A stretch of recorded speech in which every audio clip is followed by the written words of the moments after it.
రేజింగ్ల రాజ్ కలశయాత్ర నాగర్ కర్నూలు జిల్లా కల్వకుర్తికి చేరుకుంది. యాదవ్ కుల సంఘాలు స్వాగతం పలికాయి. ఈ కార్యక్రమానికి ముఖ్య అతిథిగా కల్వకుర్తి మాజీ ఎమ్మెల్యే జైపాల్ యాదవ్ పాల్గొన్నారు.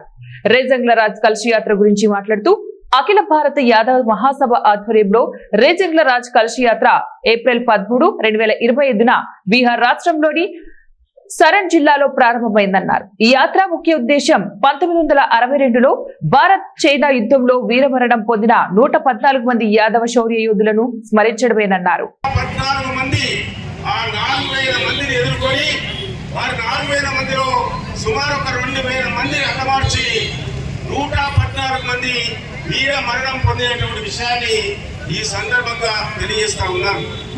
1962లో చైనా యుద్ధం జరిగితే భారత ప్రభుత్వం 114 మంది యాదవ వీర సైనికులు మరణించినప్పుడు కూడా మరి ఇక్కడ అయ్యర్ అంటే యాదవులు, దానికి ప్రత్యేకమైన గుర్తింపు ఇవ్వలేదు.